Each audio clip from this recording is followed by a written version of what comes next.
Hi friends, it's Melissa, your friendly neighborhood anti-diet and body shame smashing holistic health coach, certified auriculotherapist, and skin expert here with another episode of Makeup Free Monday, the show where I give you barefaced talk about skincare and wellness topics to help you live your best life.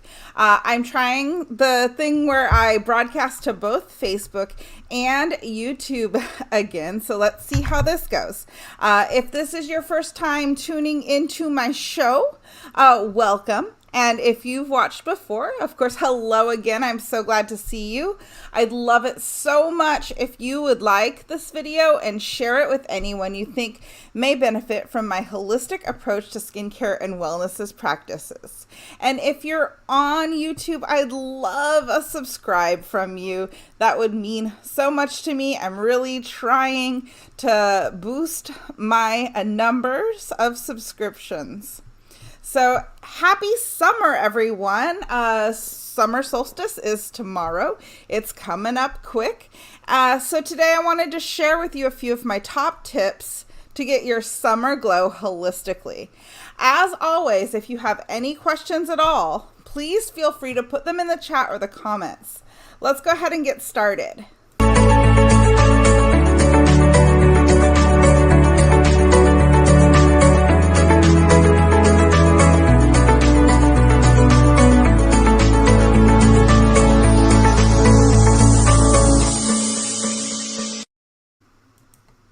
So, in East Asian medicine, or EAM for short, I sort of use those terms interchangeably, we do our very best to live within the seasons. So, the summer season in Chinese medicine, or EAM, marks what we consider to be the most yang time of the year. But since I don't really want to go into a whole yin-yang theory tangent today, I'll just sum it up by saying that summer is the time for outward activity. It's a season for growth and expansion. And to get the most out of this season, we're best when we stay physically active and we get up a little bit earlier. I know I'm not a morning person, but I do try to live with the seasons. That's probably the hardest part of summer for me.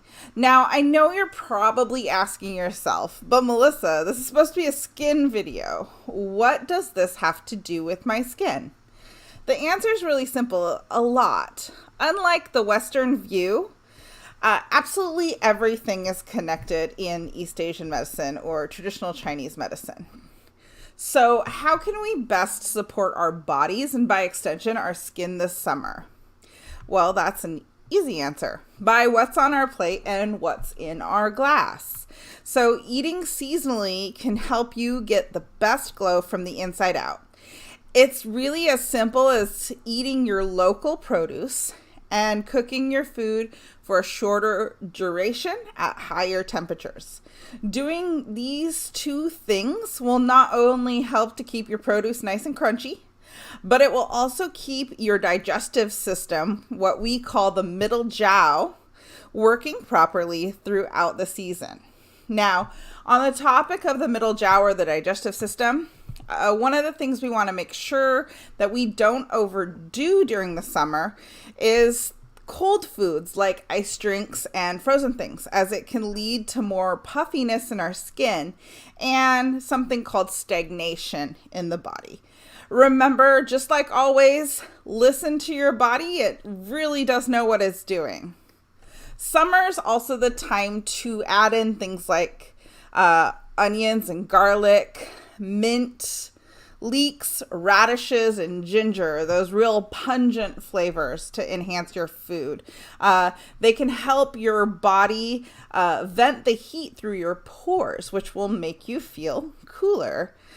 So in both Western and East Asian medicine, it becomes even more important to hydrate during the summer.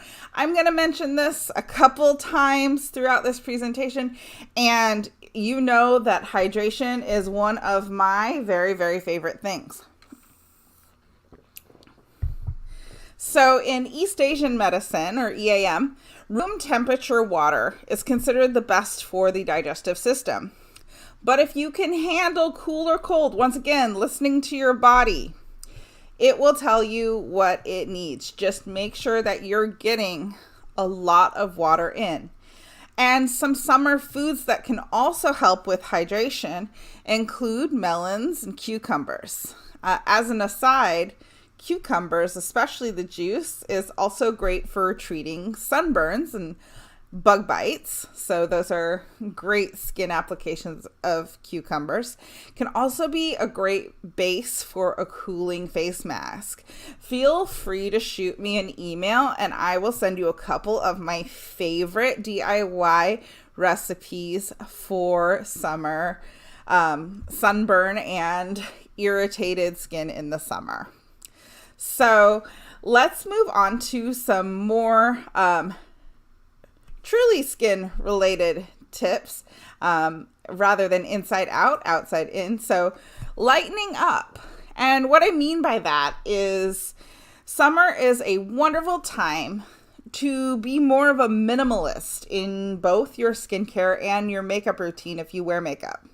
It's a really good idea to take that seasonal look at your product, make sure that they're well balanced. As far as moisturizers that you're going to want to maybe lean towards, you're going to want to look at maybe some gel-based products, as they're not going to feel as heavy on the skin. Those heavy creams that we use through the winter probably won't feel too great on your skin during the summer. Now, for the folks who wear makeup, I recommend switching from a heavy foundation to more of a tinted moisturizer so your skin can breathe a little bit easier in that summer month. I also recommend laying off things like chemical peels or more aggressive skincare treatments, especially if you live in an area that's sunny. Here in Northern California, I only do peels professionally in my office from October through May, just as an extra layer of precaution. And you'll also want to be careful with using ingredients that make you sun sensitive, like retinol or retinoids, in the summertime, because they can make you a little bit more sun sensitive. I highly recommend checking in with your skincare professional to make sure that your regimen is balanced for the season. And if you don't have one of those, I am always happy to help. To get started with me, you can take my free skin quiz that's in the description of this video on YouTube. Now, my biggest summer skin tip is really another one of those year-round tips like hydration. It's wear SPF. We already talked about this a few weeks ago when we talked about skin cancer, but I also did a full SPF video last summer, and that's still available on this channel. I put a link down in the video description. It's especially important in the summer months to make sure that you're reapplying your sunblock often enough. Every 90 minutes to 2 hours, depending on the strength. That's the key to keeping your skin protected. Now, before I finish up today, I wanted to cover a few of my favorite summertime travel skin tips, as I know a lot of people are headed out and about this summer. My first tip is to invest in those travel size products.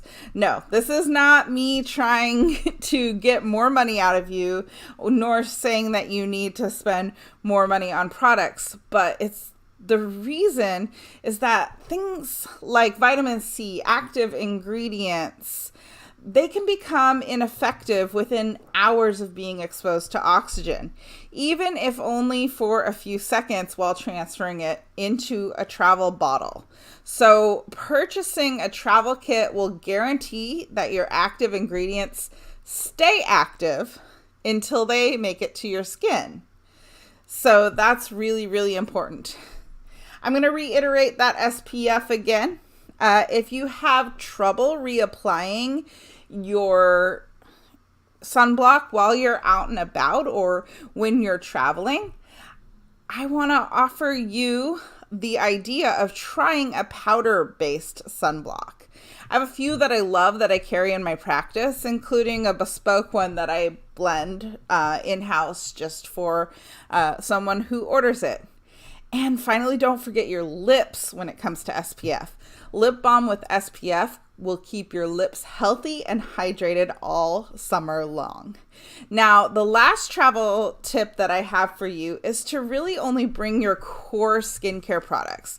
I know it's tempting to just clear off that whole skincare shelf you have in your bathroom, but it's totally okay just to stick to the basics while you're out of the house. This will keep you from using too much of your precious luggage space. Now, a couple exceptions that I do always make. If I'm flying, I'm always going to bring my to-go spa eyes.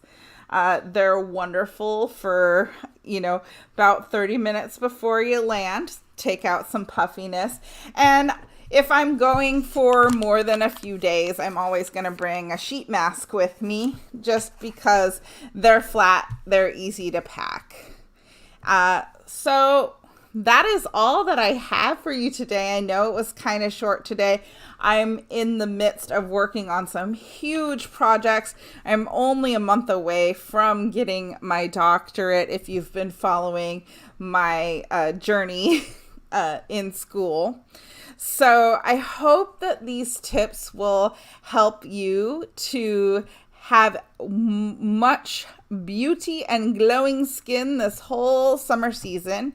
If you're curious about anything that I talked about today, be it East Asian medicine or any of my other services or products, I'd love to answer each and every one of your questions. Please feel free to contact me via email.